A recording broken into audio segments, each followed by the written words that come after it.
Good afternoon. Can I have everybody's attention? Thank you so much. Happy Halloween for those of you who celebrate it, or happy fall harvest. We're going to officially call the meeting to order at 1 o'clock. We can go ahead and confirm the quorum. Yes, ma'am. All trustees are present. We have a quorum. Oh, the mayor's. I apologize. The mayor is at the meeting, just not sitting at the dais. I will note when he returns to the dais. I'd like to ask Ms. Julie Johnson to provide the safety message, invocation, and pledge of allegiance.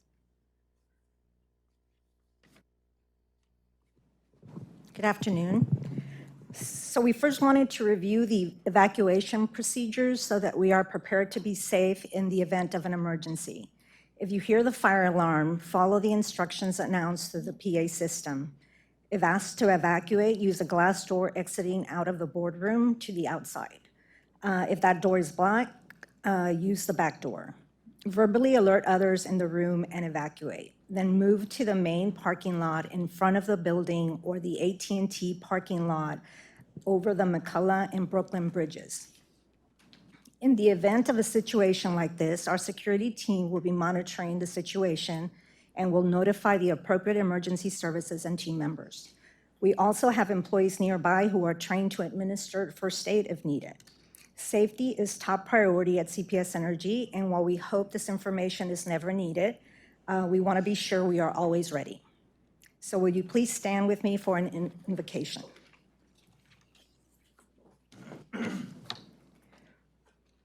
So for a quiet moment, I invite you to express gratitude for our health, for our families and our friends, and for the opportunity to come together as a community today. We honor our trustees for the responsibility they bear. We wish them success today in making decisions with wisdom and humility.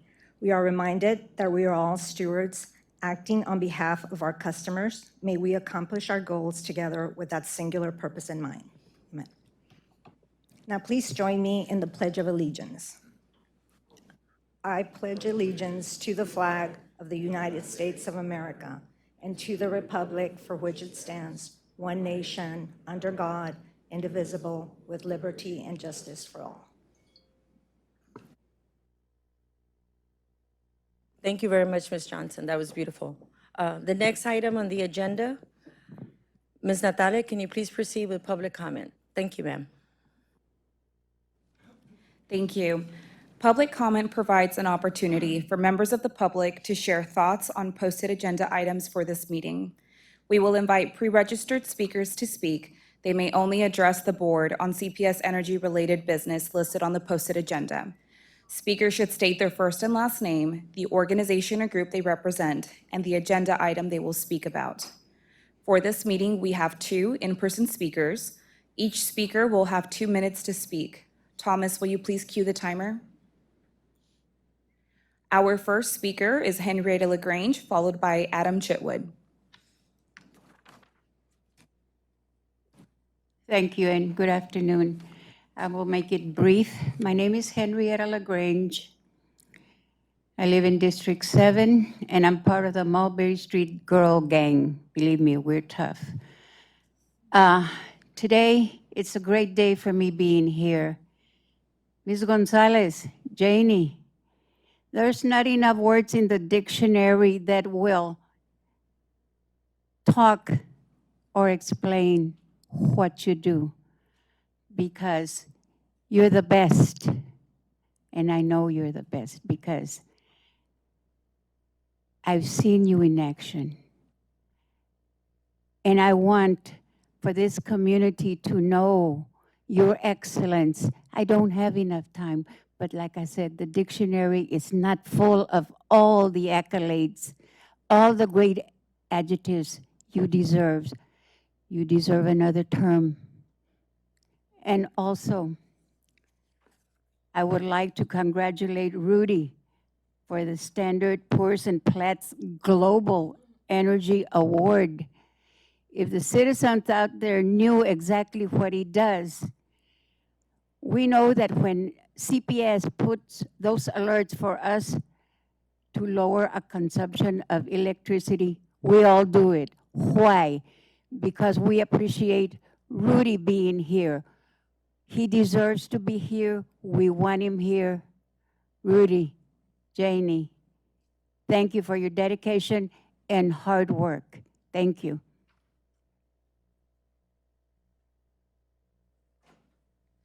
Thank you for your input. Our next speaker is Adam Chitwood.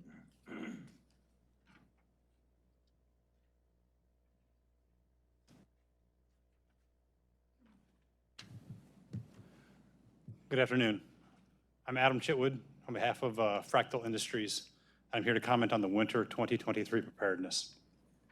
I just retired from the Air Force. I'm a B-1 pilot by trade, and I led the best bomber crew in the Air Force in 2016. In my final assignment, I founded and commanded a technology innovation and integration unit called the Agile Battle Lab here in San Antonio. We were the first to demonstrate the military utility of the Starlink satellite system in 2019 and the use of robot dogs in our exercises, as reported by CNN in 2020. But we solved a lot of problems that were not technically related.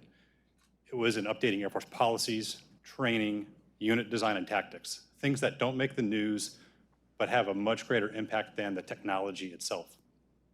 That brings me to why I'm here today.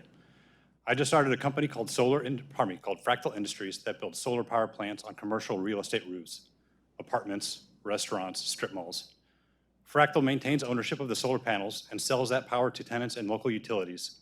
Our market is the large number of commercial real estate owners who can't or don't want to spend the capital expenditure on solar panels. However, I can't currently execute that business plan here in San Antonio due to CPS Energy regulations.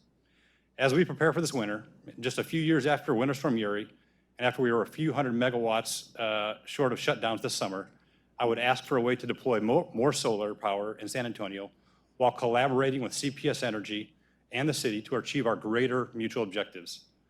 I'm not asking for a carte blanche reversal of your regulations. I'm asking for access to individuals who are open to solving our many energy-related challenges, whether I need to focus on low-income areas, specific circuits in the grid, provide storage, or shared data. I'm willing to find a way to work with everyone here to do good for San Antonio and to mitigate the challenges to CPS. By working together, we can increase resiliency here in town and alleviate some of our energy concerns this winter and beyond. Thank you.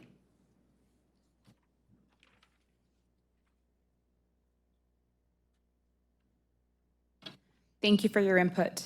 I will now turn the meeting back to Chair Gonzalez. We're going to go ahead and move now to item number 4.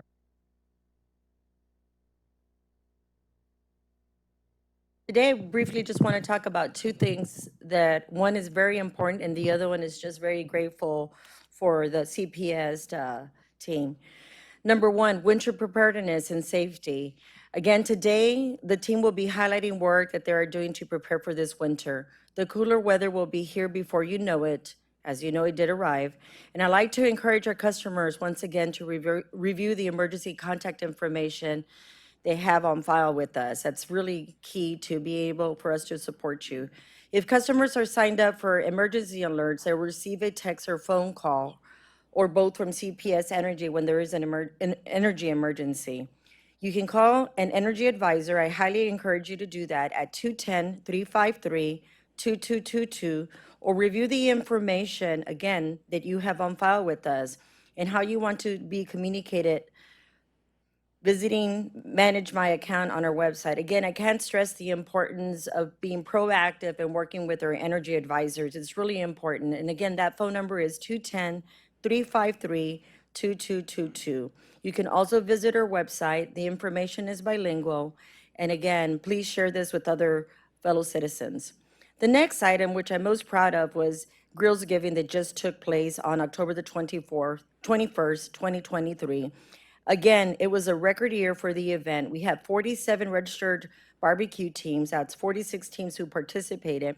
19 of those were from CPS Energy team members. And I want to thank all the teams and sponsors, and especially the CPS Energy teams. This is such a unique event, again, produced by CPS employees, participated by CPS employees. What I really love about this is the net proceeds of the event go towards our Residential Energy Assistance Partnership, REAP, to help customers with their bills. I'm happy to announce that they raised $350,000, doubling what they raised last year. And again, this is all possible because of CPS Energy team members. These employees give it all. And it's, again, a really nice event to go participate. One team, again, I want to highlight one specific team, the STEAM team, all made of females who are engineers, who hold very esteemed positions in science, technology, engineering. And so, again, not only do they participate at this event, their food was delicious, but they do this all year long, promoting, again, careers in science, technology, engineering, arts, and math. So it's just not about barbecue, but it's really about the commitment, again, that CPS Energy team members do all year long through the city of San Antonio. And again, in a field where only 2% of women in the United States represent STEAM, this is just another example how CPS is dedicated to promoting, again, females in STEM. So I also want to thank the Powerhouse Smokers 2 team that highlighted breast cancer awareness. Many of us are touched by that. And it's just another example how not only do they barbecue, but they also advocate or promote a great cause. Again, I want to thank everybody who participated, and I hope to see all of you next year. And thank you very much again, one team, CPS Energy. There they are. I didn't know y'all were here. Let's give them a good round of applause. These are two teams. This is a STEAM team, and then the team that was called, where are they? Powerhouse. And to go give them a round of applause. Again, $350,000. This is just another great example of how CPS Energy employees are dedicated to giving back in so many different ways. And so this is just, again, a wonderful event. I was so happy to see it grow because it's through these opportunities that we get to connect with our, again, the people that we serve. But again, we all get to collaborate, enjoy some great food, but more importantly, it's just, again, a wonderful event to just see how the community comes together. This year, we had the mayor's office competing. We had Workforce Solutions there. So now it's growing where our collaborative partners are participating, and this will continue to benefit those who really need it the most. And so, again, on behalf of the CEO and the Board of Trustees and all the employees, thank you very much for those of you who participated. Thank you again. You guys are awesome. Y'all want a picture?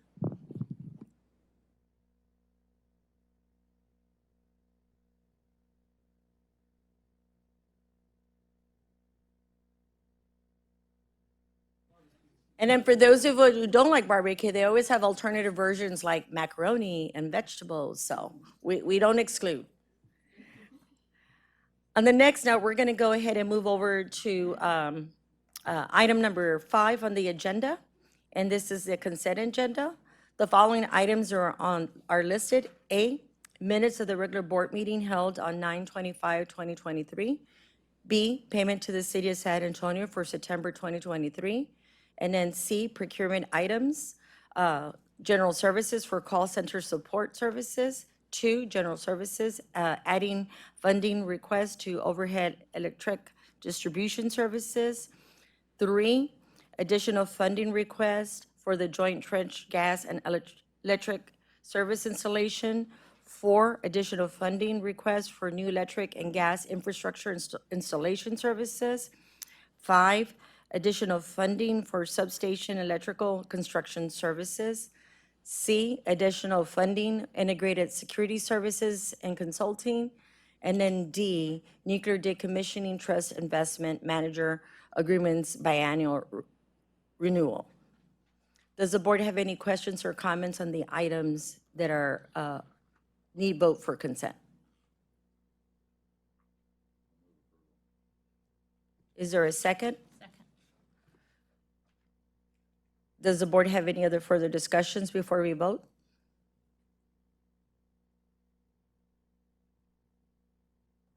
I'll pull the trustees. Let's go ahead. All in favor, I was just saying, yeah, 8. All in favor, please? If not, go ahead and pull the trustees. Trustee Dr. Mackey? Yeah. Trustee Steen? Yes. Mayor? Yes. Vice Chair? Yes. Chair? Yes. Okay, I want to thank everybody. We will now move to agenda item number 6, committee reports. And in lieu of reading the committee reports aloud, the following reports are available in your board book for your review. Operation Oversight Committee meeting held on September the 18th.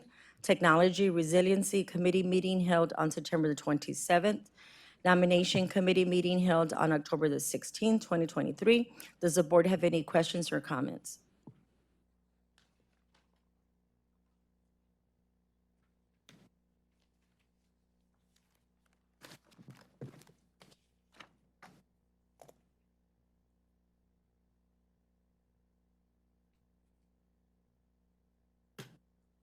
Comments, questions? Okay, then we'll go ahead and move on to agenda item number 7, Financial Policies Annual Approval. Ms. Julie Johnson.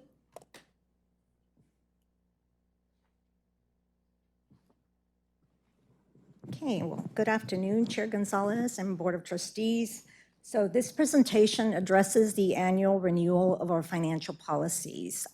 This information was presented to our Audit and Finance Committee on October 16th. Today, I'm presenting for full board approval.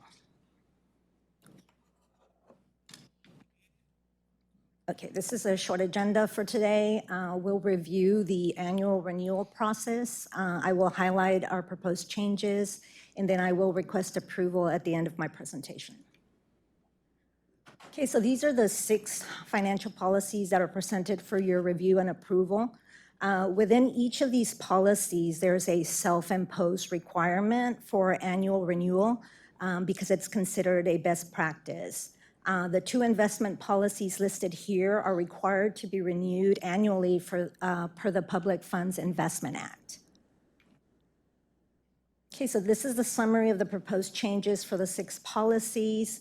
5 of these policies have very minor administrative edits and just change an effective date. Only the Nuclear Decommissioning Trust investment policy has changes that are considered to be substantive, and I will dive into that in the next slide. Okay, so the proposed change impacts the asset allocation for both nuclear decommissioning trusts. It's a very modest change. It increases the equity allocation from 36% to 40%. As you may have heard us mention before, both of our nuclear decommissioning trusts are what we call beneficially overfunded. And what that means is that it is unlikely that we will need future contributions to meet that future liability. So in conversations with our investment consultant, of course, the question, so why the change? They are recommending this very slight change in the asset allocation just to optimize the fund performance. And then also because it enhances our ability to meet that future liability under certain stress scenarios. And they arrived at that recommendation through very extensive modeling. So the Nuclear Decommissioning Investment Committee has reviewed all of these proposed changes and is recommending that all 6 policies be renewed. And so here is the request for approval, and I would be glad to answer any questions before your vote.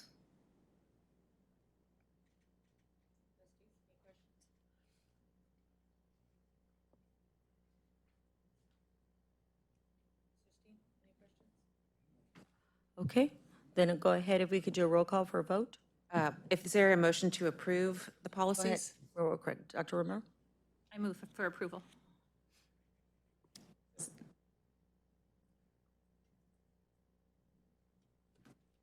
Roll call. Oh, roll call. Okay, I will pull the trustees. Dr. Mackey? Trustee Steen? Yes. Mayor? Yes. Vice Chair? Yes. Chair? I'm sorry. Yes. Motion carries. Thank you. The next item on the agenda is the revised benefit plan statement of governance, and Ms. Deborah Wainscott is here to present.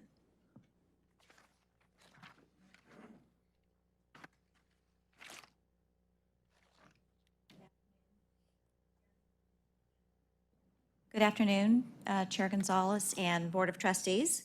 I'm here today to present you with the updated Statement of Governance for the benefit plans as reviewed by the EBOC and approved by the EBOC on October 16th. So for the agenda, we'll first go over the governance overview for the governance for the benefit plans. and then we will cover a few updates to the statement of governance, and then I'll be asking for your approval. So this slide is the governance overview. It's a summary of the responsibilities of each of the bodies that have oversight for the benefit plans: the Administrative Committee, the President and CEO, the Employee Benefits Oversight Committee, and the Board. So the Administrative Committee reviewed and provided revisions of the Statement of Governance, presented those revisions to the Employee Benefits Oversight Committee October 16th, and the EBOC approved, recommending your approval today of those revisions to the document. So there are very few changes to the document. The document is in your packet today with redlined with a very few changes. They are administrative and organizational changes, a couple of administrative changes, and then one organizational change. The main change to the document that I'm bringing to you today is the update of the length of service for the Administrative Committee members, changing that from 6-year terms to 5-year terms with a maximum of 10 years serving on the Administrative Committee. The other changes are a couple of minor updates, administrative changes that, again, are redlined in your document. So now I will ask for your approval, or if there are any questions before we move on to asking for your approval. Question?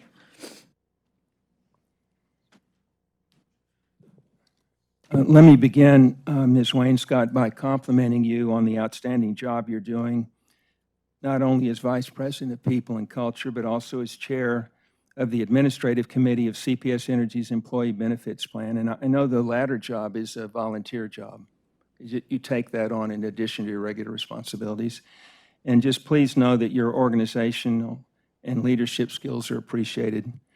If you all would put up slide 3.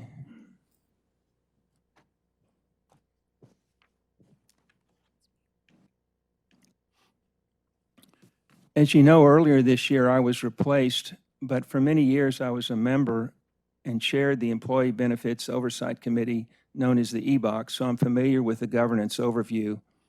It crisply illustrates the division of responsibilities and duties as set forth in detail in the actual statement of governance, which you're asking this board to amend today. And just a few quick questions for you. Our actuarial rate of return, or AROR, the single most important assumption made by any pension system, was reduced to 7% in 2020, 3 years ago. Has the actuarial rate of return remained at 7%, or has it been lowered? Yes, sir, it still remains at 7%. All right, thank you. And at the last EBOC meeting I attended, which was toward the end of 2022, I learned that the returns we were getting at that time were not good. In fact, seriously in negative territory. Are the returns still negative? Actually, the most recent year-to-date returns are above that 7%. Where are they? What's like the current net return on investments? As of August, the pension return was at 9.7%, health was 10%, life 9.5%, and disability at 9.1%. All right, thank you. I assume that as has been your procedure, your administrative committee approved the actuarial rate of return along with other actuarial assumptions last August. In the course of doing this, did you formally solicit input from either the EBOC or the board?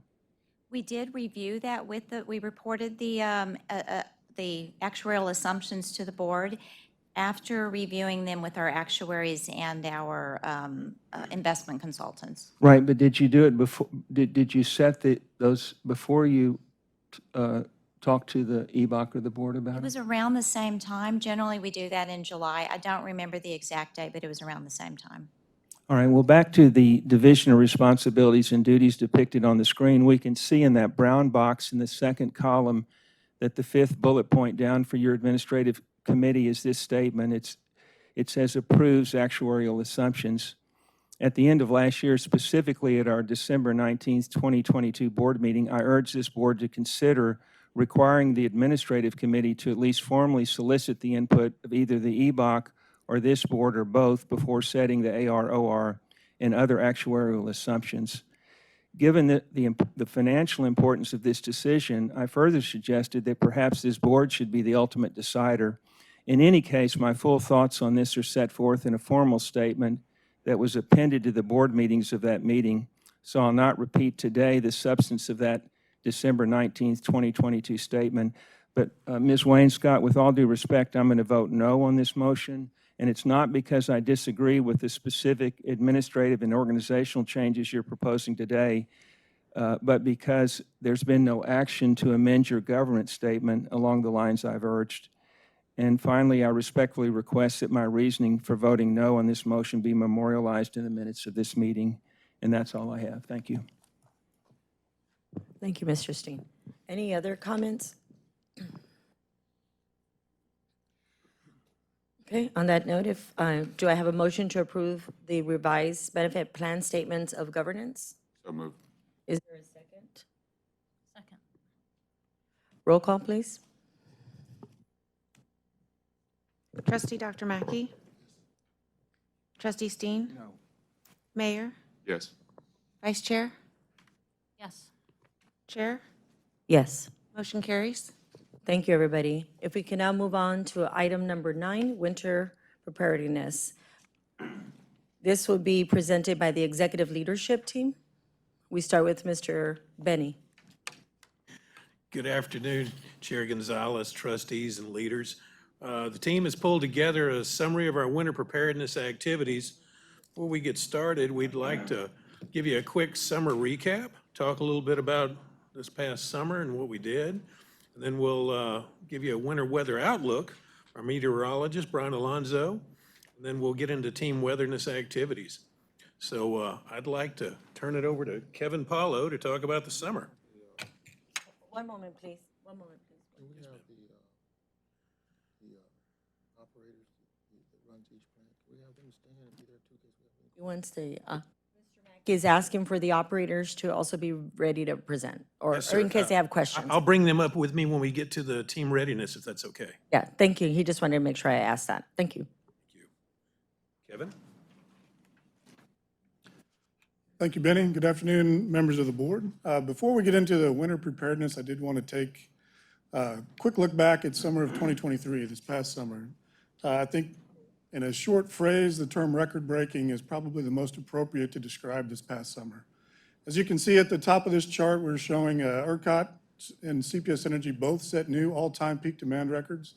As you can see at the box in the middle towards the right in blue, ERCOT actually broke their record 10 different times this summer. We set 5 new records this summer. Our generation units performed very well. As you can see, 94% aggregate or total availability throughout the summer. Mr. Alonzo is going to come up. I'll let him talk about the temperature records, but I did want to finish this slide by focusing on that last line item there in the box at the bottom left. It's labeled as demand reduced, but I want to thank the community for their participation and partnership this summer.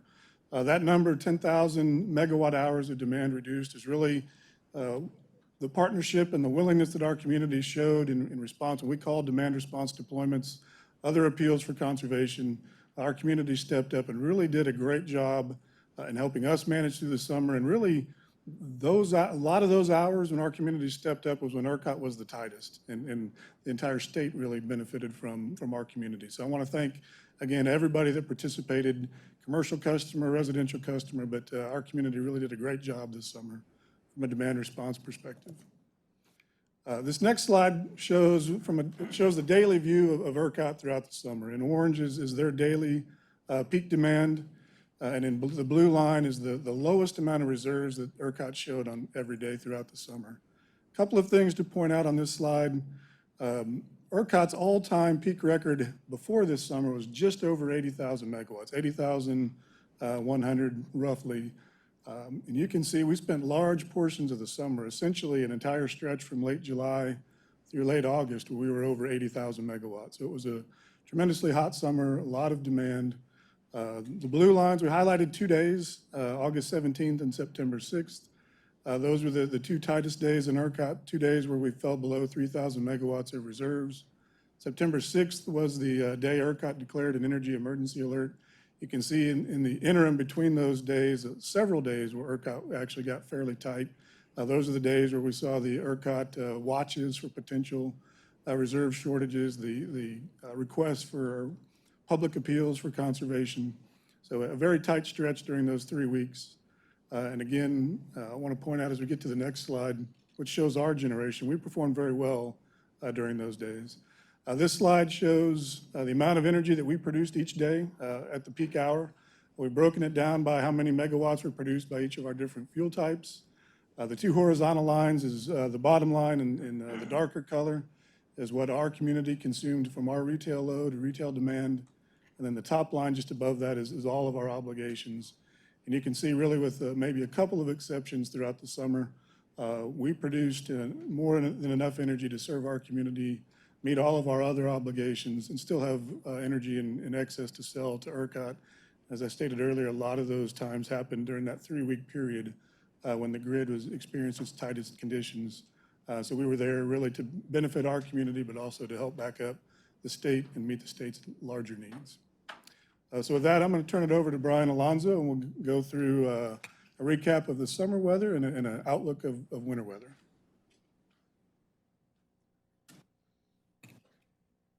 Thank you, Kevin. Board of Trustees, it's a pleasure to be with you once again, and let's talk about that summer. And first of all, I want to start off by saying we did it. We just went through the hottest summer on record here in San Antonio. Now, you're probably wondering, Brian, didn't you say that last year? Well, that was last year. But now this year, we actually did make it a record heat going on this summer here. And looking at what we wanted to do a little bit of a breakdown on what we saw here. And summer is essentially the 3 months that we consider summer months, June, July, and August. You can see here that we had numerous days with triple-digit weather. We had actually 75 days of 100-degree temperatures or hotter. The previous record was 59 days set back in 2009. And as you can see, 16 record highs were broken, 15 records that were tied. We did see the warmest month on record ever. That was in August. Now, if we wanted to go a little bit outside of August and go into September, September was actually a record-breaking month as well. But we did see 23 days of consecutive 100 degrees or hotter, and that is a new record for San Antonio. And the highest heat index value that we did see was 117 degrees. So anything I always tell people, anything above 105, that's when you become more susceptible to heat stroke or even heat exhaustion. And when you get up to these numbers, this is dangerous heat that we're having to deal with. And I also threw this number in there with the precipitation. The reason was because as we got into the spring, we were looking at some rain that was coming in with regularity, and it looked like that trend was going to continue as we went into the beginning of the summer. But unfortunately, that didn't happen. And we went into a flash drought, and we only saw 2.02 inches of rain. So that came up with the 5th driest summer on record. So let's talk about what's going to be happening as we head into this upcoming winter. And the one word you're going to keep hearing about, or actually 2 words, is El Nino. El Nino is going to be a big factor as we head into the winter months. Now, this is a preliminary forecast coming from the Climate Prediction Center. They've updated this within the past week or so, and it's pretty much the same here, what they're showing. They're calling for equal chances when we talk about temperatures. So there's really no clear indication whether we'll see temperatures below, near, or above normal. So we'll have to watch that as we go through this upcoming winter. We'll see how maybe that may fluctuate just a little bit.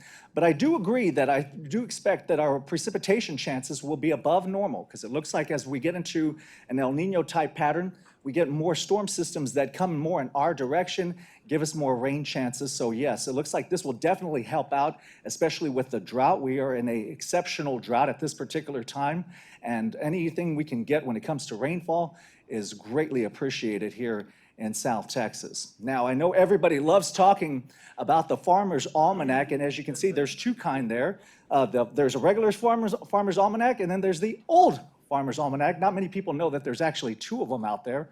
But the Farmer's Almanac is calling for unseasonably cold and stormy. And then the old Farmer's Almanac is calling for a mild and wet. So, but typically, and again, and because of an El Nino, we see cooler temperatures and more wetter conditions. So there's really no indication from these forecasts to kind of tell us what we could be expecting for winter. But again, El Nino typically means cooler and wetter. All right, I'm going to toss it over to Betty Etheridge to talk about our team readiness. Thank you, Brian. So our teams have pulled together summaries for you. I've got the energy supply folks here joining me. We've got our energy delivery team. Richard Medina will be speaking for them, and then Melissa Sorolla will be talking about customer strategy and communications efforts. Joining me here, we have Christopher Ware. He leads our Calaveras site. Shane Bemis, Bronick AVR. Gary Hans, Rio Nogales Station.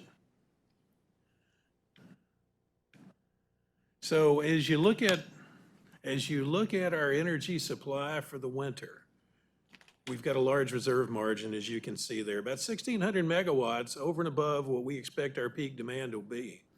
Now, the 5167 you see there to the right was the peak we set back during Storm Elliott in December of '22. Even with that, we're carrying over 1,300 megawatts of additional capacity. All in, we feel like we're in a very good position, and these fellows here have done a lot of work to make sure that our units are ready to go. We've also reached out into the market. You see the note there about our natural gas suppliers. We touch base with them to see if they've completed their preparations. While they're not always explicit in their actions, they all have indicated that they have done the things they believe they need to do to deliver for us and make sure we've got the gas we need. And I can tell you that our ESMO team under Bug Gwynn has made preparations to cover our position well. So all in, believe we're in a good place. And I know you had heard about ERCOT's seeking an additional 3,000 megawatts of capacity for the winter season. We'll see where that goes. I think we're in a good place and we're prepared to move forward and support. As you look at our weatherization program, you recall we have our standard weatherization activities that'll conclude this next month. By December 1st, we'll be certifying to ERCOT that we've completed all our planned weatherization activities and we're ready to go. We'll also be pointing out that we have completed the planned Public Utility Commission updates that we've been requested to perform that'll take us down to 0 degrees and 30-mile-per-hour wind. So all in all, the teams have completed the work necessary, and I believe we're in a good place. Any questions on this one before we move to Richard Medina? Please go ahead. You want to do it at the end? Or? Any questions by the trustees? Mackie? Okay, he's waiting for management. All right, thank you. Well, let me turn it over to Richard Medina. Hi, good afternoon, trustees. So today, whoops, the clicker. So today I'll be covering our winter preparedness for ADS, which covers electric and gas. And so, of course, we always begin with our people and safety. So we're covering code stress signs, making sure our staff is aware of hyperthermia. It's kind of hard to talk about hyperthermia when we just came out of all that heat. And of course, our teams, I just want to say shout out to all our teams. They worked out in the elements, and we only had one minor heat-related injury, so shout out to our teams. Other things that we do around safety is really around making sure that our teams are trained on what we call backfeed. So a lot of customers have generators, and when power is out, sometimes those generators can pump power back to the grid and kind of harm our employees. So we're always training them on that. Making sure that they have all the proper PPE, their clothes, fire retardant clothes, they're ready for the winter. Then we cover driving conditions, making sure that they're aware of all the different type of driving conditions in the cold and wet and icy conditions that could be out there. On the operational side, we do a lot of system planning and modeling on both the transmission systems for electric, the distribution systems for electric, and then not to mention all the gas. So we do a lot of modeling on gas to make sure that we have adequate capacity for all our customers. On the gas side, in the winter season, it's the peak for the gas department, making sure that we have adequate gas supply for our customers. Other things that we do is a lot of load flow analysis, a lot of collaboration on the gas pressure increases. We also increase the pressure just because we're going to have customers using more gas, and it helps with the flows. On the equipment side, we do a lot of inspections, and we'll talk a little bit about that. A lot of substations out there, so we're having to do a lot of inspections, making sure everything's ready for the winter. We installed a lot of switches this year, and that helps us with the load management on the systems. And so there's a lot of preparedness there. Next, I just want to talk about a lot of efforts around coordination, a lot of collaboration with the county, the city, working with the EOC offices. We do a lot of drills, which is important to make sure our staff's ready. There's a lot of training. In November, I think 14th and 15th, we're having a GridX drill. And so we'll be working as a team on that one. Load shed capacity, we're always looking at load shed this whole summer. Our teams were trained with ERCOT, and it was a tough summer, but like Brian said, we made it through it. So we're going to continue to work with our teams on load shed and making sure we're ready just in case there's any type of events. Oops. And then last, I think last year, Mayor, you asked, hey, what's being done on the gas system? So I just want to share this with you. There was a rule in 2022 that kind of passed, that went through making sure that gas facilities serving critical electric facilities are weatherized. And so that rule was in effect, and we're also working with our gas teams, also making sure our critical assets are winterized. That concludes my presentation, and I'll turn it over to Melissa. Good afternoon. Thank you, Richard. On behalf of the entire customer strategy team, I just want to say that we are also ready and prepared for this winter. Our teams are going to continue to connect with customers to help them with energy assistance and tips so that they can save money and stay safe this winter. If you recall, we're in our second year of our color-coded energy conservation campaign. And I won't go over some of the days. I think they correlate really nicely with the update that Brian provided. But when we started our summer campaign, we asked customers for their feedback. And one of the things they conveyed to us is that they appreciated the tips, but they wanted to see us in more places. And we did that this summer.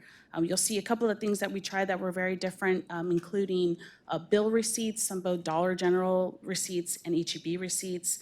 We also had kiosks in malls and hand sanitizing stations at H-E-B's across the city, and you'll see some of the results there. So we did get some good interaction from the QR codes that took folks to our webpage. It's something, again, that we're going to consider for winter, but it was a new thing for us. We'll also be in the process of focus groups for the summer campaign so we can test a message recall and awareness. So just some of the stats that we captured there for some of the new things that we did this summer.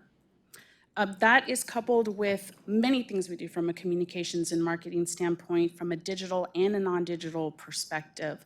The team, which is in the back, I'll let them raise their hands back there.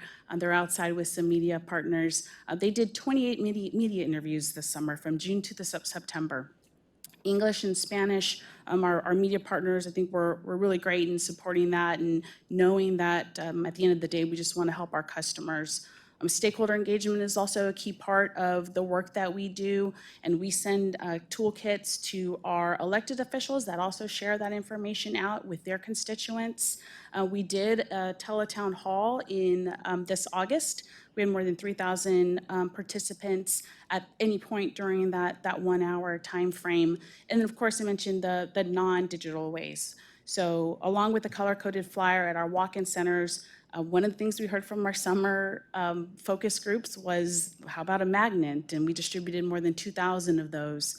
That color-coded information was also sent to all customers in their bills, whether they receive it in print or in a digital fashion. So we tried every way to get out there this summer, multiple ways. And we're proud of the work that we've done. Chartwell, which is an industry group, also recognized us for that conservation campaign with the Excellence in Communications Award. But we know there's more to do there. Another stat that we look at is website. That's web traffic to the pages that we have, the informational pages that we have. And you see a jump month to month from June to August. Again, those correlate with the activity we saw in the entire ERCOT market, really tied to their conservation alerts transitioning to voluntary to an actual call for conservation. So a lot of jumps there in August from that first voluntary conservation notice to August 24th, which was the key date for our entire community, because partnership, again, is very important to us. That is the day that we held a joint press conference with the mayor and our county representatives as well. So there's a big spike. And we look at the pages that customers are going to. So of course, the conservation levels, but then the savings, energy savings, which was another thing that we saw customers take action on.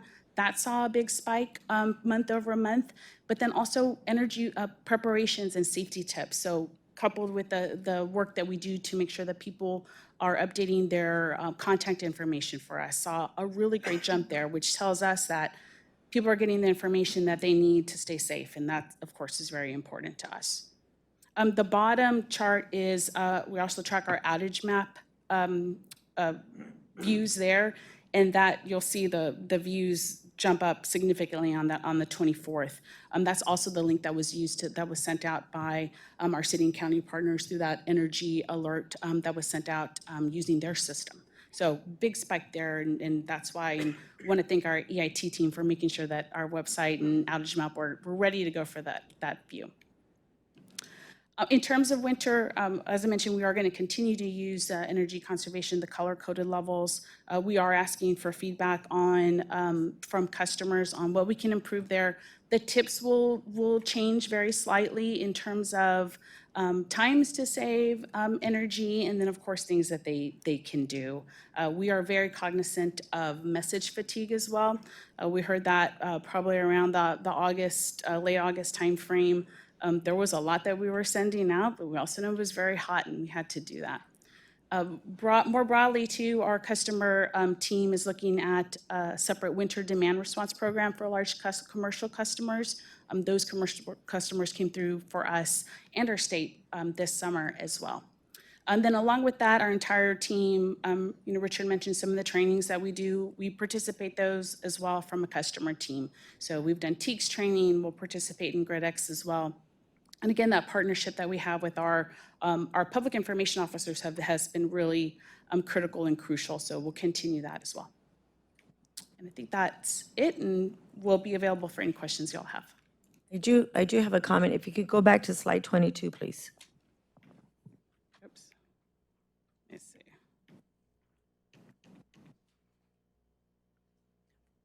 First of all, I want to thank you. I know that one of the things that came out of Winter Uri and one of the things that also came out of the MUC as we were working with this city, and even a lot of us who are here at the table, is the need to communicate with frequency, keeping the message simple, being diverse, and where we position the messages. And so I want to thank you for really, I mean, not that you weren't doing it before, but just as agile as we've been to be creative in how we do that.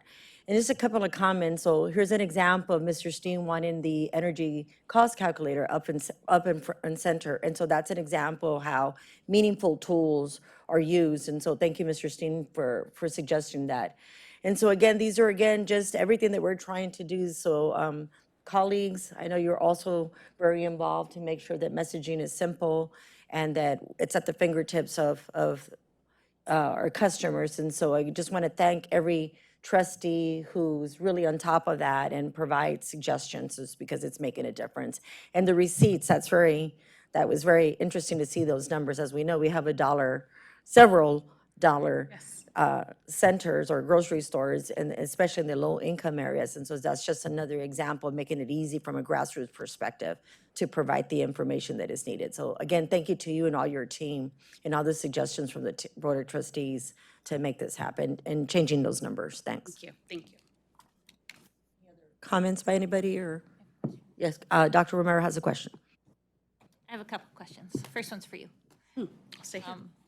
I think for the community, this is the most important thing we talk about twice a year. So first question to you, hoping it doesn't happen, but if there were to be outages, would customers be assured that they could get texts that would tell them approximately how long the outages will last?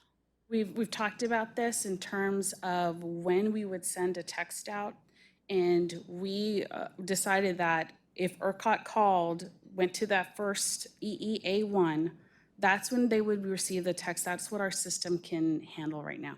Because it does take some time to get those messages out based off the system that we have today. So using that plus every other channel that we can, we would use that to reach all of our customers. And we talked about this as well in being able to minimize the amount of time that the customers would be out, just using the systems that we have today. Okay. And this is just really important to me because I know this was a big thing in your area. If people have a power outage, would they get a text that would give them an approximate time for when it would be back? At this time, no, we don't have a system for the capability to do that. All right. I hope we can get that at some point soon. I mean, but we do. I mean, when we have local outages, we get texts telling us when it's estimated to come back on. So It depends on the scale of what we're dealing with. Typically, when we're in storm mode, we turn those off because it's hard to, it frustrates customers. But in a normal outage, typically you'd be able to see some estimate of 4 to 8 hours, depending upon the situation. So there are instances where we can communicate times to customers, except for storm mode, because that you got to kind of turn all that off. okay, but it could be that a storm mode is not knocking everybody out, but it might be that some areas have their lines down or something. In that case, then they can get more individualized messages. Yes, ma'am, and of course, we keep a list of critical customers as well, so there is direct communication with those customers from that aspect, along with our crew team that is out in the neighborhoods, especially for extended outages. They will post up at the entrance of neighborhoods and allow people to come in and recharge. They'll give them a warm drink or a cool drink, depending on the time frame. So there's multiple ways that we'd be able to reach those customers. Okay. I think it's also important to keep in mind that sometimes people can't leave their homes in the storms. Correct. In those cases too, especially at the critical care list that we have, and they're knocking on doors, checking on folks. Okay. All right. My next question is for Benny on slide 13. So,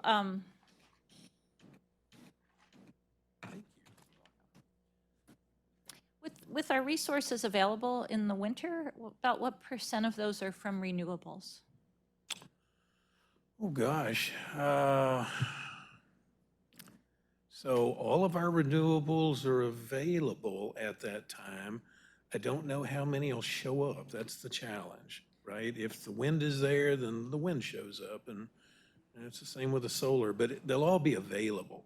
Dr. Romero, I think, let me just clarify. You're asking of the 6,500 we're showing there, that's, Benny, that is, that's our dispatchable generation. That doesn't include renewables, right? That's our resources available for dispatch.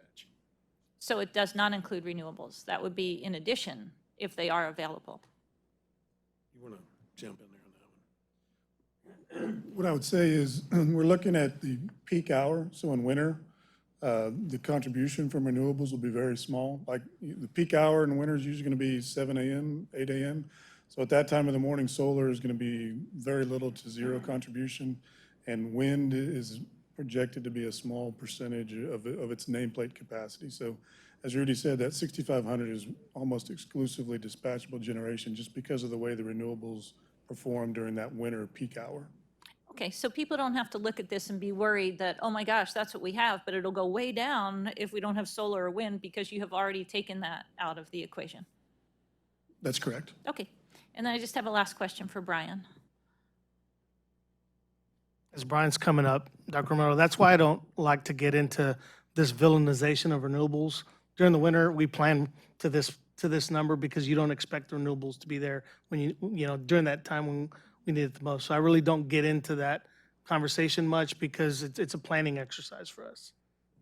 Okay, I wasn't villainizing renewables.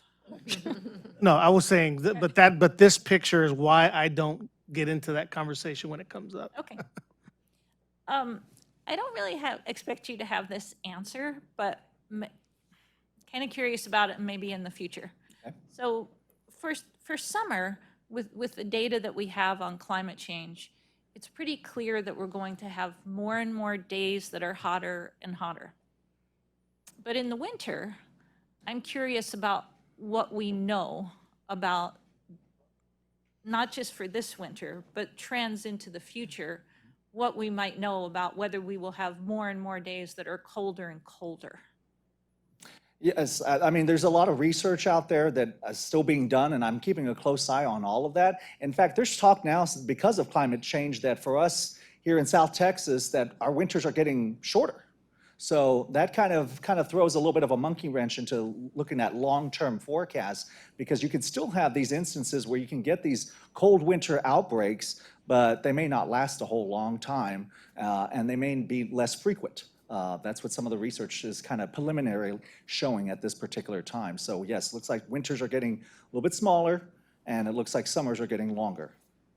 Okay, interesting. Yeah, I mean, I just worry about those days where it's 10 degrees and people need to heat maybe to 65 compared to summer days where it's 106 and you need to cool maybe 30 degrees. But even though those days are fewer and fewer, if there's going to be more and more days where it might be 10, I think that's just something we put into our real long-term planning. So if there's anything you can bring us in the future on that, I would appreciate We'll it. be happy to look into it. Okay, thank you so much. Thank you. Believe Dr. Mackey has questions? Yes. Could I have the managers, please step up, please? First of all, I want to thank you all and commend you all for the wonderful job y'all did this summer and making sure that keeping those plants going was an awesome job. And for the aging equipment and making sure supplies and the faulty and the stress and the growth of the community means a lot. Y'all did an extraordinary job in doing that. But my question to each one of you all, and I'd like to hear from you all on this right here, do y'all see anything that we can do as a board to help y'all with the winter preparedness and any potential problem that you would see that we could help with, making sure that supplies, things like that, or something that we could help y'all with, or how you all are doing, do you feel good about it? I kind of want to hear from you all, each one. Yeah, I'll start. So my name is Shane Bemis. I'm the plant director at the Brownig AVR and NBL power stations. The short answer would be no. Our leadership, we have engaged in several major capital projects to improve a lot of the heat tracing across several of our systems. That, along with the routine items we do, I feel pretty confident heading into this winter. The heat tracing projects, you may think of heat trace as just a simple cable that you're attaching to a pipeline, but this is a very thorough exercise where we went through with our engineering teams across several dozens of systems to identify which systems needed heat trace improvements. It was a very extensive capital project that is currently in flight and expected to be completed by the end of November. And so that, along with everything else we do, everything that we have been doing for dozens of, for over a decade, I feel pretty confident heading into the winter season. What about the containers that we have in burning and energy, producing the energy to burn it? Last time that it froze up, do we have any of that potential problems again that we had in the coal and gas tanks? Last time we had that, it froze up and it went off for a while. So, Dr. Mackey, one situation I'm familiar with, I'm not sure if it's the exact scenario you're describing. We did have one of our transmitters that froze up inside one of the Yes. shells. Yes. Yeah, so that specific item has been addressed. Okay. And then in addition to that, part of our process is, we task our members of walking down, we identify critical instrumentation. And so now, as part of our checks, for the critical instrumentation that has the potential to trip off a generating unit, we do really 2 levels of inspection with our field crews, and then we have a management level walk down as well. So I feel pretty confident about that item. Okay, and we have everything covered, because I know in the summer we have to put it away where it won't heat up, but now we have to cover everything back up. We've taken care of all the things that need to be done on that? Yes, sir. Yep. Okay, hey, thank you. Next guy? So I'm Gary Hans. I'm the plant director at Rio Nogales. So Shane's done a good job of presenting, a lot of what we look at. So right now, all 3 of us are going through outage in stages. Shane and Christopher are in them. I will go into outage later on this week. So during these timeframes, we're going to start getting rid of all the summer heat capturing Yes. items and get our winter warming items up. So we're going to start working on getting the equipment checked out, maintained, get it ready to go for the winter runs, get all the enclosures set up, verified, checked out, heat tracing. And we'll go through, and we've, up for the preparedness of this, we go through a lessons learned. So Yes. what did we see last year? What did we learn? So then we'll incorporate those changes into this year's. And we'll keep looking even through the winter. We'll be watching, and somebody will see something new. Okay. It hadn't happened before, and we'll all communicate and work together and try to get ahead of these things as we go each year. Good. Thank you. Good afternoon, Board of Trustees. I'm Christopher Ware. I'm the plant director at the Calavera site. Not much left for me to discuss. They covered everything quite thoroughly. I will say that we have no concerns. Optimistically speaking, I think we're ready to go. Also, one additional step that we are doing this year that we haven't done in the past is they call it digital radiography, where we can check beneath the insulated pipes. So that's something that we've learned where we have some corrosion and rust and things going on that we aren't aware of. So we're being more proactive since the technology is available. Other than that, I don't have any concerns. Okay. Well, I'd like to, again, commend each manager and for your staff out there, because they're doing a tremendous job at these plants, work underneath you all. So thank you all for all the great work that y'all doing. And we just keep up the good work, because each year I think that, you know, I look at having a summer, then we have a cool, then we have a winter. So you all are preparing for 3 different seasons out there. That is a tall task, which upstate, they prepare for 1, just cold and cool. But we're preparing for 3, and you all are doing an outstanding job. So keep up the good work on that, and we appreciate all the work that you all are doing. Thank you all very much. But I like to, too, commend our customers, because during the time in the summertime, our customers, when ERCOT asked our customers to cut the temperatures up and to do these things, hey, it was all to keep our power on.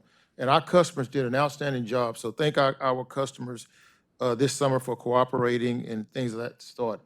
As far as our black and brown brownouts, I know last time that we talked about not having the switches to cut on to different sites at different areas.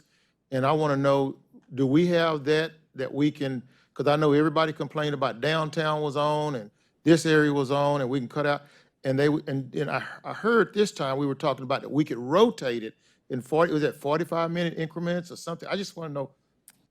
Yes, Dr. Mackey, after Winter Storm Uri, we reviewed all the circuits that we have and really scrutinized those to make sure that any circuits that were on the critical list were truly critical. That was item number 1. And then working with ERCOT, we were allowed to move some other circuits that are under frequency that we can contribute into load shed to bring up the capacity. And then what we were doing is adding additional switches out there. So for the example is if you live on a circuit with the hospital, we can put a switch, we put switches after the hospital facility so we can take out the rest of the loads so that everybody can contribute. The goal is that everybody contributes so that we can then rotate the outages and not one segment is affected more than others. So right now we can handle a Winter Storm Uri event. And let me just add of a dynamic we saw this summer, Dr. Mackey. The last time ERCOT got pretty tight, we saw a dynamic that we've been working on since Uri that was part of the conversation with the Committee for Emergency Preparedness. Our commercial customers voluntarily stepped up this past summer to say, if ERCOT calls for a load reduction, which would usually impact residential customers, we had strung together enough load to cover our obligation to ERCOT so residential customers weren't impacted. That's the kind of energy efficiency response we get here in San Antonio that, you know, is just a tremendous example of the work that the team has been doing to work with our customers on awareness, you know, and I would expect that dynamic to be there for the winter as well. Well, we want to not only thank our residential customers, but our business customers for stepping up to the plate and doing that. So that right there is something too. And we know too, And I don't know how we're gonna ever fix this problem, but the growth in San Antonio is tremendous. Drive down 410, 1604, the apartment complexes and all that they're putting up. And I don't know, I know we don't have the answer to that today, but unless we get more generation, we're not gonna be able to meet those obligations. And we're gonna have to figure out a way somehow and think about how we're gonna do that. Because I could see that coming and not managing that. So this is just something that, just to put in the back of our minds to start, I not start looking at it. Yeah, I know you all are looking at it, but if y'all could share something like that with us, I sure would appreciate it. Because I'm a little worried about that, because I'm seeing a tremendous amount of housing and residential and commercial and apartments that's coming up, so. Well, thank you, Mr. Mackey. I want to thank everybody again for the inquiries and their comments. We're going to go ahead and move over. Oh, I'm sorry, Mr. Steen, I'm sorry. I didn't see your, raise your hand. Go ahead, Yeah. Mr. Steen. So to this executive leadership team today, thank you for your presentation this afternoon and for your efforts to get ready for winter. And please know that your hard work and diligence are much appreciated. First, a housekeeping matter. Years ago, I requested that all management presentations include an appendix setting forth what acronyms and initialisms stand for to aid the public, and yes, sometimes me and my fellow trustees. Industry acronyms and initialisms are second nature to our management, not so for others. In any case, I thank you for including the appendix, but want to point out that you missed two, and one is EAF, and that's the equivalent availability factor on page 6. And I know it's mentioned on page 4, but it should be in the index. And then EEA2, which is Energy Emergency Alert 2 on page 22. Just a constructive suggestion, but overall, again, thanks for including the appendix. Would you please put up slide 6, please, which is entitled CPS Energy Summer 2023 Generation Availability. And I want to direct my questions to Mr. Etheridge. Yes, sir. Okay. Among other things, this graph illustrates how this past summer CPS Energy made money, a whole lot of money, selling into the wholesale market. Information that management provided us on September 29th, about a month ago, indicated that our net wholesale revenue was $142.9 million. And please remind me, what was the amount we included in our fiscal year 2024 budget for net wholesale revenues? I think it was around 40 million. Is that about right? Phoning a friend. It was 47 million net of fuel. 47 million? Okay. And I addressed that briefly at our Q2 update. If you recall, I touched on the trend we were seeing in wholesale revenues relative to our forecast, and it has continued, as you point out. Okay.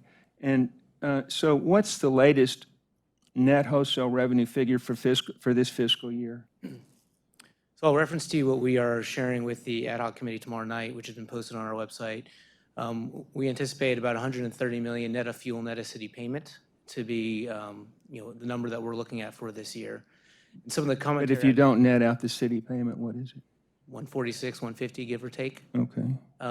The point I'll supplement that with is what I mentioned when I gave my second quarter update was wholesale revenue is in fact inherently volatile and it is one-time in nature. And for context, past 3 years we saw actual results come in under forecast to the tune of almost $90 million. So my point around that is just to give context as what kind of revenue that we're talking about in this instance to help those, sir, who are listening perhaps online. All right, thank you. So we budgeted 47 million, and so far this fiscal year we've made 146 to 150. Give or take. Okay, all right.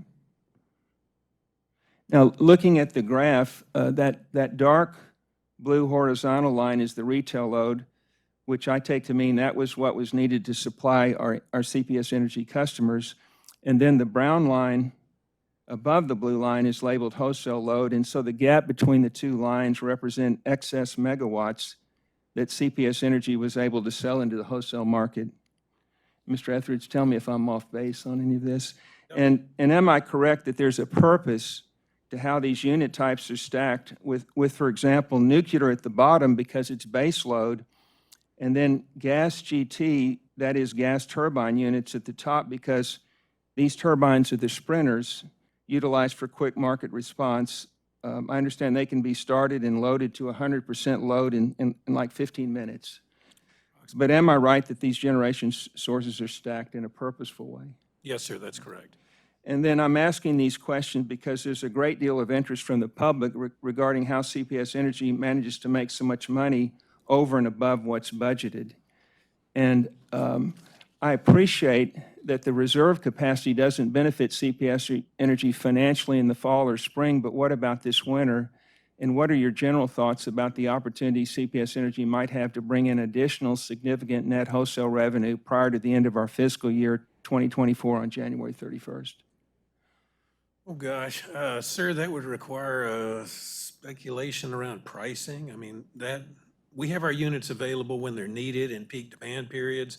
The market prices, as you know, go up during those peak demand periods. ERCOT has been taking a very conservative position and bringing units online proactively to avoid shortages, which cause that scarcity pricing. If that continues and there aren't problems with units in the industry, forecasts hang pretty close to where they should be, then we wouldn't see a lot of scarcity pricing. Thank you. And then going on to winter preparations, if you could go to slide 10, where predictions from two versions of the 2023-2024 Farmer's Almanac are displayed. And as many of you know, the Farmer's Almanac, to be precise, the S' version is very guarded about how forecasts are developed, only stating that it utilizes an exclusive mathematical formula relying on, among other things, sunspot activity, tidal action, and astrology. And scientists' analyses give it a 50% accuracy rate, which is a bit higher than groundhog prognostication. But I get your point, which is what you've written at the bottom of the slide. We have no clear indication of what winter will be like. All CPS Energy can do is control what we can control, which is doing everything we can to make sure our generation units are up and running. And Mr. Etheridge, I understand PCA, portfolio commercial availability, because it's one of our 16 Tier 1 metrics. It's generally an economic measure of a unit's value-weighted availability. But what's the difference between PCA and EAF, which is equivalent availability factor? So equivalent availability factor looks at the availability of a unit or units during the entire year, during the entire period. Commercial availability, portfolio commercial availability in this case, because we're talking about the entire portfolio, focuses on unit availability during periods of peak demand. So it scales the availability as a function of market pricing.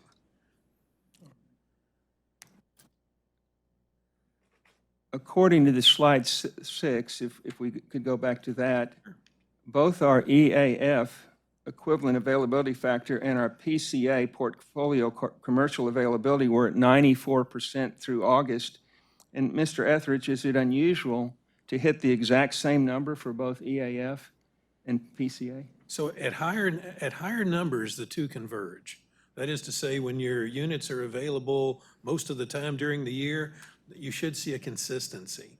It's when the units are less available due to issues that you'll start to see a larger spread between the two. But how often do you see where it's the same number? Not too often in the last few years, but we're back to where we were about 3 years ago, I think, 4 years ago. All right. So I want to say congratulations to our CEO, Rudy Garza, and to Executive Vice President of Supply, Benny Etheridge, and his team for this accomplishment. Mr. Etheridge, I'm lauding your performance, but do you want to take a few moments to acknowledge the team who, under your leadership, brought in over 140 million, I think that's what we're saying, 146 million, that wasn't in our budget, or maybe it's 100 million that wasn't in our budget. And that's quite an accomplishment. Do you want to say something about your team? Well, yeah, I do. Sir, we have a terrific team, and we've got a terrific support structure in place. You know, everybody in this business is on our team when you get right down to it. We need the supply chain folks to help us get the things we need. The regulatory folks help us manage communications with the regulatory authorities. Human resources helps us maintain staffing and provide training functions. And it all comes together, I guess, under our plant leaders. These gentlemen that you just met, you've met before. They pull it all together in the plants every day for us. They've got great teams out there. We've got a gas group that makes sure we have the fuel we need. We have a legal group that helps us work through hiccups. So I guess what I'd tell you is it's one team is what's delivering this value for us. We got a great bunch, and it's a privilege to work with them. And the only one I would recognize that is not here today is Rick Arudia. Our plant directors report up to Rick, who's kind of our quarterback on making sure that we're all working together. So I didn't want to miss the opportunity to recognize Rick because he did a fantastic job this summer. We're running, just real quick, Mr. Steen, we're running a couple of minutes behind and the mayor still needs to speak, but go ahead, you're making some I'm really right good here at points. the end. So anyway, congratulations on that 94%. And Mr. Garza and Mr. Etheridge, not to put any pressure on you, but we're counting on you and your team to turn in another outstanding performance this winter. And we forgot to give credit to Mother Nature. Absolutely. And so that's all I have. Thank you. On that note, Mayor? No, I always had my suspicion, but I want to thank Trustee Steen for confirming it's actually the signs of the zodiac that control the weather as far as the Farmer's Almanac goes. The only question I had, and congratulations to the operations team as well, just great job. It just shows that the model of our public utility, when it's operating well, works for the taxpayer. So congratulations. My last question really has to do with going back again a couple of winters ago and the preparations we were making, particularly in partnership with SAWS. Can somebody give an update, Richard, if you can give an update on where we are with working with SAWS to make sure that their pumping stations are ready to perform in the winter? Oh, yes, we work with SAWS very closely to make sure that all their critical infrastructure is protected. A lot of the bigger pump stations have backup feeds from 2 different substations and different circuits. So if a circuit actually goes down because of some winter event, it can flip over to another one. And then, of course, I think you're aware that we're also working with SAWS to put generators and install those generator backup systems, which will also help us and pump power back to the grid. So all that work has been completed. Great. Well, again, thank you to the CPS staff, the board, and the public for putting our community in a good position to work through these extreme weather events and seasons. We still are at the mercy, though, of other parts of the state, and so we hope that other leaders in the state recognize that this actually works, CPS Energy works, and they should follow us rather than pushing us in a direction where it doesn't work anymore. So thanks, guys. Appreciate it. Again, thank you for all the increase in comments, and please make sure we add the definitions for EAF and EA, what was it? EE2, yes. Couldn't understand my penmanship, so thank you. On that note, I'm going to go ahead and turn over the meeting over to Trustee Dr. Mackey for agenda item number 10.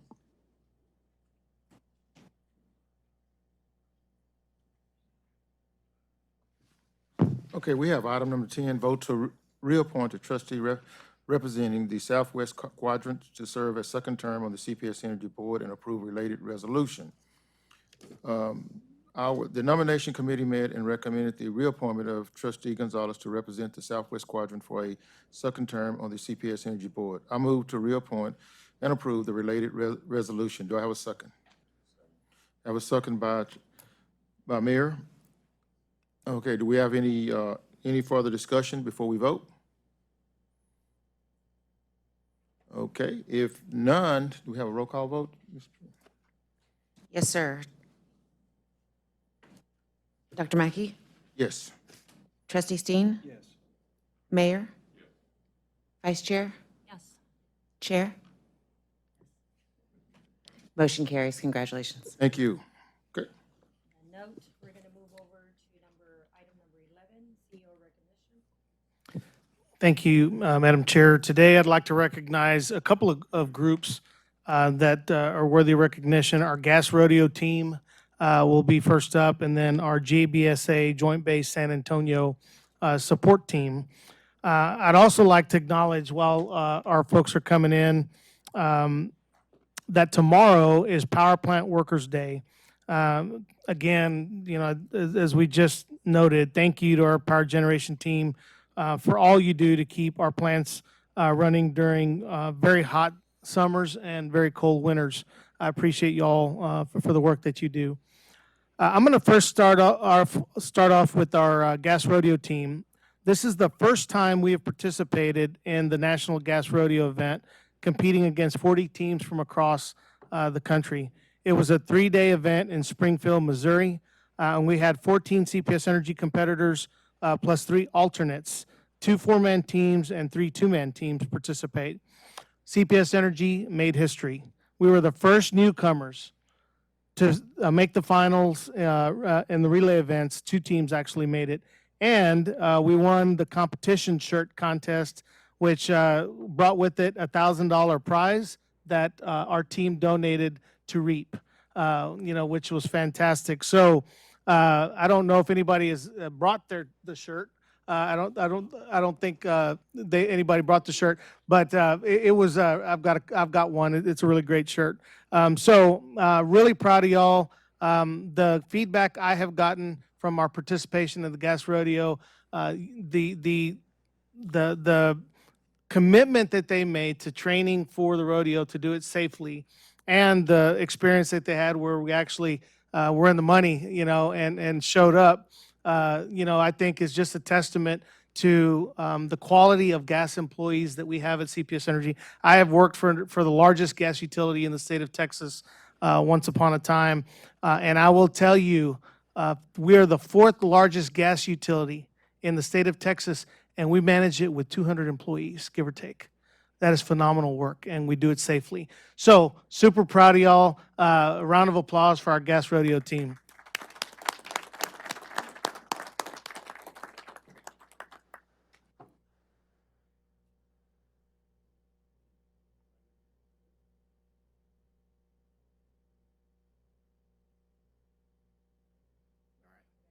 Thank y'all. Congratulations.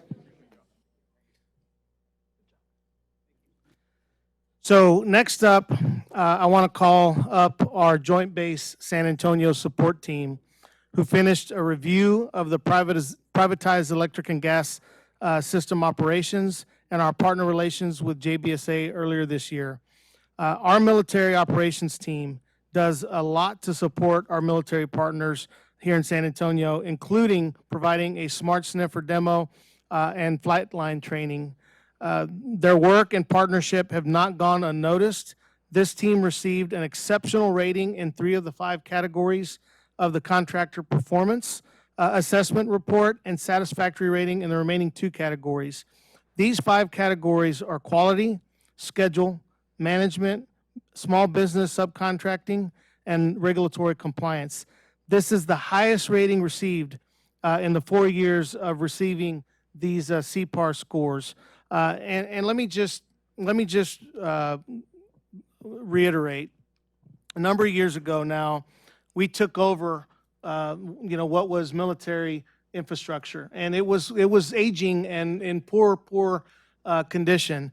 And we put that infrastructure on a path to being, resilient, more resilient than it was, which does the most important thing for our community, and that makes sure that ensures JBSA is strong, and those missions are strong and stable going forward. And this is the team that manages our relationship with JBSA.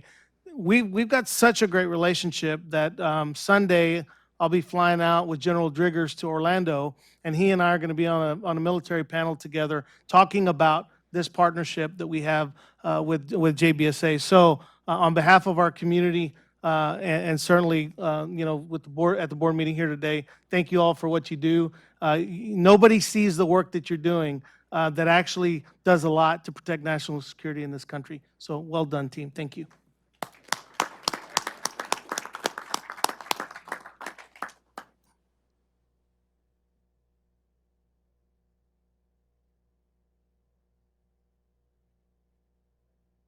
I would like to just add a comment. You know, I never got to serve in the military, but I have the privilege of being a Department of Defense contractor. And I will tell you, it's always a privilege to be able to serve your country in a different capacity. And I am one that also earned CPARs. So I can attest to how difficult they are to earn. It's not an easy review to get. And so I know that I thrive with a lot of passion to ensure that we provide, again, mission critical support to the Department of Defense and the military, because in a time of need, this is a team that will make it happen for us to protect our country. So again, on behalf of the entire Board of Trustees and the organization, thank you for doing what you're doing for our country.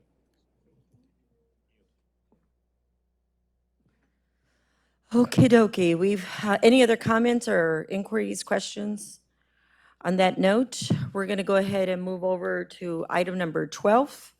Ms. Shannon Ramirez, we're going to go ahead and I believe we're going to go into executive session. Is that correct?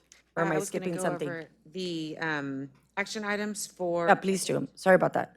No problem. For agenda item 12, we had a request by Vice Chair Romero for additional details on financial strategy and rate support, including the dates of the meeting at the September 25th board meeting. We provided an October 23rd board communication with a view of all events included in the rate case in response to this action item. And we'll have an updated presentation on the November 8th special board meeting that will also include those same details.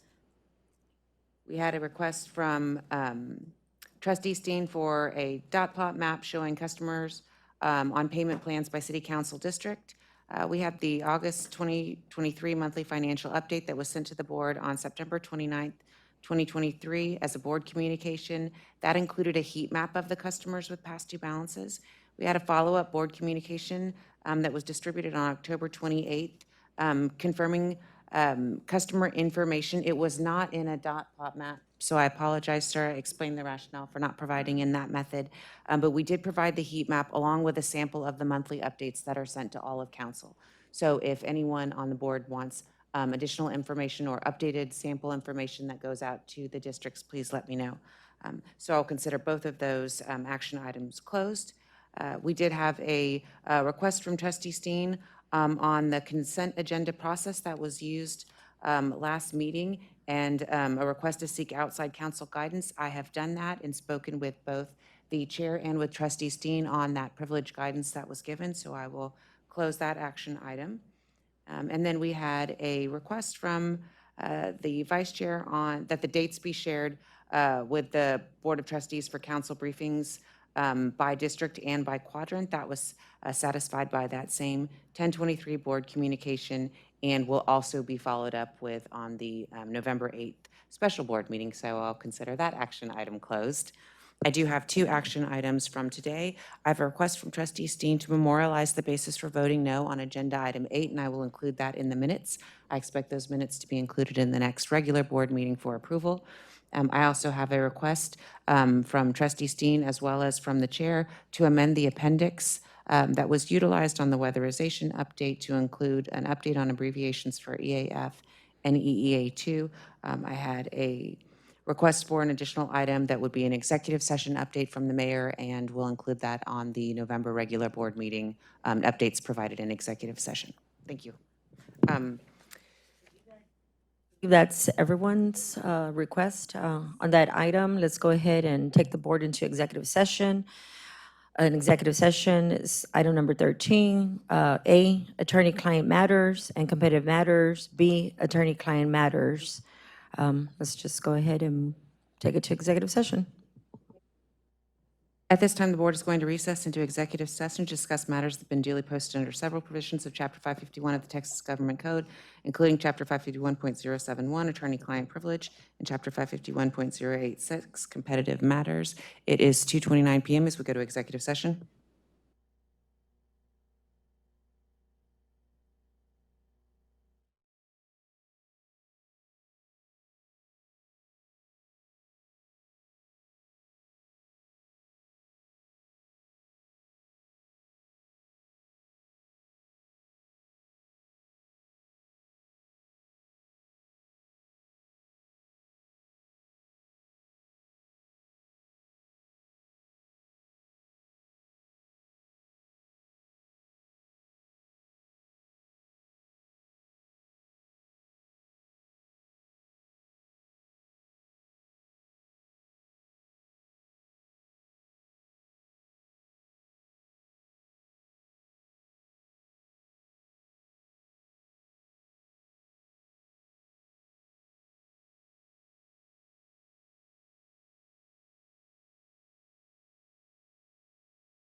Ms. Ramirez, can you please bring us back from executive session? Yes, ma'am. It is 2:58 PM and the board has concluded executive session. I can confirm that there were no votes taken and no matters were discussed that were not part of the posted agenda. We do have a quorum. All members are present. Thank you. Do I have a motion to adjourn the meeting? Second? The meeting ends at 2:59. Thank you, everybody. Be safe tonight.